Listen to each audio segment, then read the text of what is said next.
So Season 4 Reloaded just got revealed, and coming is a new crossover event that really kind of dictates the feel of the second half of the season, some new gameplay changes, some new content, and some new grindable things. Today we're breaking it all down so that you know what to expect here ahead of Season 4 Reloaded this Wednesday. As we go along, drop your thoughts down below. Are you looking forward to Season 4 Reloaded? Anything in particular that you're interested in more than anything else?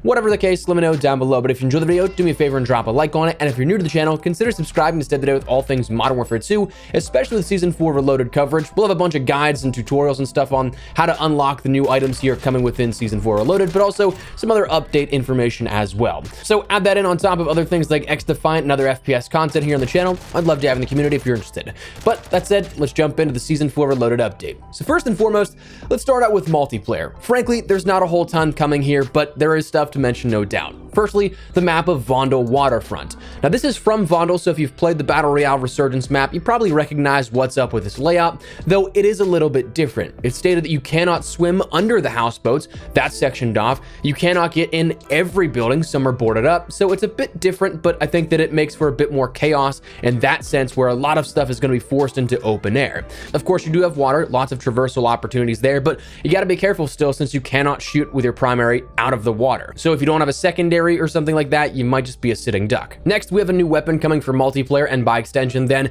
Warzone and DMZ, that being the MX Guardian, which is a new shotgun, a fully auto 12 gauge with 3 rotating tube mags. Now this is actually going to be a new way to unlock this because it is going to be in a new battle pass sector. If you guys have seen it, we have that new classified sector that will open up here with a mid-season update, but that comes along with 5 new items: an emblem, calling card, loading screen, double weapon XP token, and the MX Guardian itself. Now unlike a standard battle pass sector, these are unlocked through a set of challenges, not playtime or tier tokens, which is kind of strange. Feel like it's just adding steps on top of a standard weapon unlock challenge at that point. But anyways, the dependable emblem comes along with 10 ADS operator kills with shotguns. The gunfire calling card is acquired after getting 10 hipfire operator kills with shotguns. The fanning hutch loading screen is acquired after getting 10 headshot operator kills with shotguns. And the 1 hour double weapon XP token is acquired by getting 10 one-shot operator kills with shotguns. And the MX Guardian to follow after completing all those challenges and getting all of those rewards. So an interesting way to do it, but that's how you'll get the new weapon overall in Season 4 Reloaded. Beyond that, we'll end up having new additional camo challenges, and thankfully,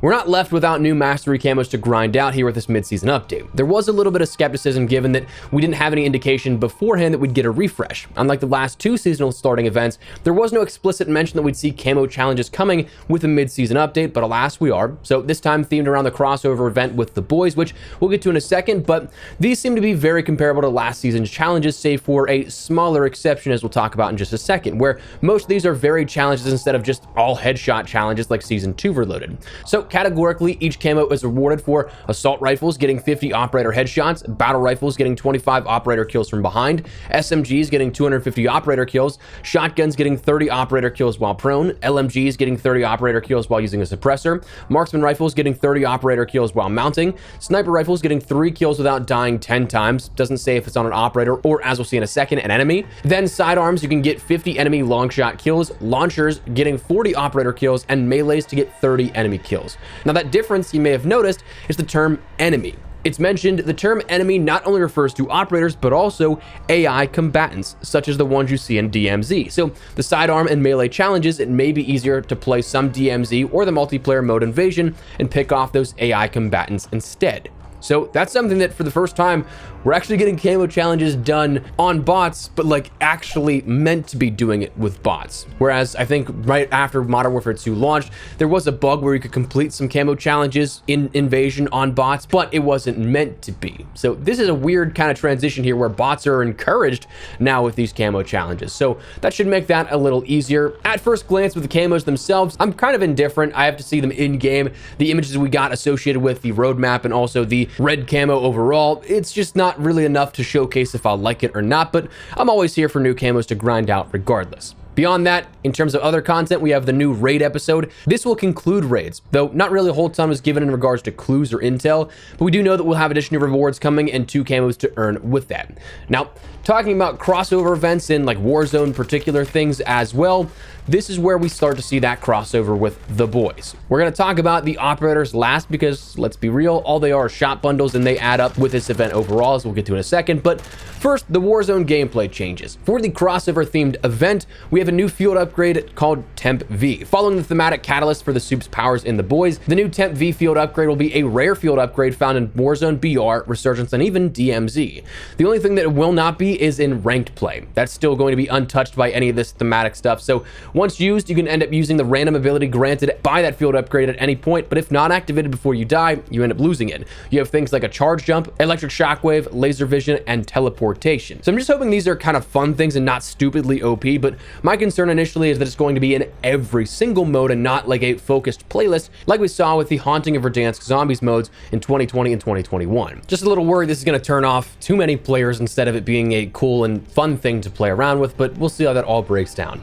Beyond that, we have additional Warzone gameplay changes that are independent of this event and crossover stuff, but we see that there's going to be a Warzone playlist map rotation, where in Resurgence modes, because we have Ashika, because we have Vondel, we're going to see after a certain amount of time specified in-game, the rotating Resurgence playlist will shift from Vondel to Ashika and vice versa for given squad sizes. So we're going to see solos, duos, trios, and quads, but we're going to see those maps in that rotate in and out. So no longer as broken or fragmented here playlist that we see on the main menu. So kind of impartial on that. We'll have to see how that all plays out, for me at least personally, but in theory, I do think it has potential to be good. We also have the occupation scan event coming back, where when inbound, you have to go prone or in water to avoid being marked, and those who are, if it works like Warzone 1, will be marked in an advanced UAV style effect. Signals intelligence contracts are coming over to Battle Royale, where you have to hack 3 phones like in DMZ, and the portable redeploy drone is returning, where it's a new way to get around as a field upgrade that you can pop. Really helpful and cool, but we had it in Warzone 1, so I don't think anything to really lose your lid over. It's just kind of getting it back to status quo where we ended Warzone 1 on. It's taken almost a whole year to get there, and also, hilariously, we still don't have that PDS equivalent to create that safe bubble from gas temporarily, and that was mentioned to be coming in the Season 3 launch blog, so that's now going to be 2 seasonal cycles at the earliest if it comes in Season 5. We also have the Vondel BR and New Gulag coming, and hilariously, they want to call the boys themed map updates in Al Mazrah and Vondel content from the roadmap, which is just posters and artwork around the map, nothing gameplay oriented at all.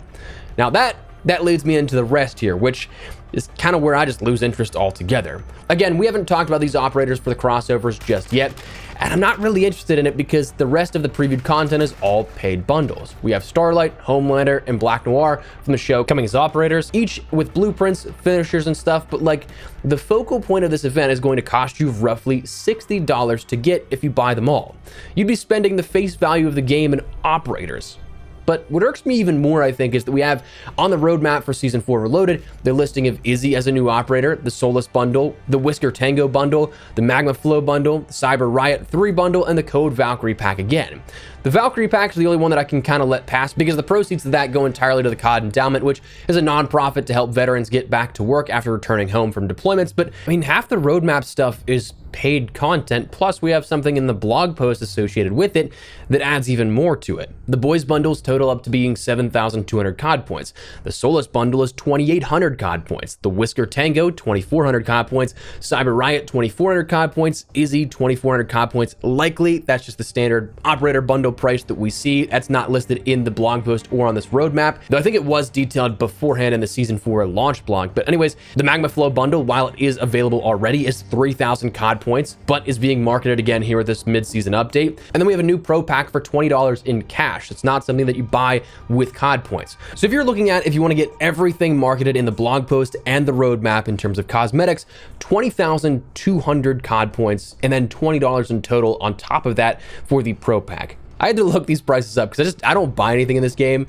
but 15,000 COD points is the largest bundle you can get. That's $150, the most you can buy in bulk, but then you'd have to get an additional 5,200 COD points, which puts you at the 4,000 bundle again, then 1,000 bundle plus 500 for $55 more. Then you add that pro pack in for cash, $20, you're at a total of $225 on marketed bundles in the roadmap and blog post. And sure, buy the pro pack first, you get 2,400 COD points along with it. So that reels it back to a wow, that's a deal, $205 worth of bundles. Real nice savings there. Like, that's insane, dude. The rest of the season is going to be like, what, like 3 weeks or something like that? And you want players to spend $200 on a game that I had higher hopes for the seasonal update, but this just leaves a really sour taste in my mouth. Like, the rest of what we actually got in terms of gameplay changes, really not all that bad, but it's just, I think, overshadowed again by the sheer absurdity of marketing so much paid cosmetics when we're only getting one map for multiplayer that isn't even original. That's just something taken and ported over from Vondel, a map that Infinity Ward didn't even make, by the way. Also, only one additional weapon coming to the armory. That, I think, ties the lowest we've seen in terms of weaponry on offer here for any of the seasons in Modern Warfare 2 off the top of my head. I still find it funny that they branded new content in terms of just like billboards and posters in Al Mazrah and Vondel for the boys, that's new content. So like, I don't know. While I'm personally excited for the raid to see how that finishes up, I'm excited to grind out new camos and MP and everything like that. It's just one of those situations where I don't see myself coming back and playing a week and a half after the launch of the mid-season update. And sure, yes, it's nice that we're going to have a shortened time frame until season 5, but I mean, what was this? There's not really a whole ton of longevity in this seasonal update. If I can be candid, it just feels like another one of those points where Modern Warfare 2 easily has all the feedback in the world and what people want, and we still just get shorted. So, I don't know. That's where I'm at. That's my thoughts on it all. But that is Season 4 Reloaded revealed here and everything that you can expect to be coming along with the update itself. So, that said, that's what we're going to call it. Let me know your thoughts down below. What do you guys think of this here? Are you with me on this, that it just feels like more of a cosmetic push update, or what do you think here of this? Whatever the case, drop your thoughts down below. If you enjoyed the video, you found it at all insightful, do me a favor and drop a like on it. And if you're new to the channel, consider subscribing to stay there with all things Modern Warfare 2, Warzone, XDefiant, and other FPS content. I'd love to have everything community. But for now, thanks so much for watching. My name is Espresso. I'll see you later. Take care and peace.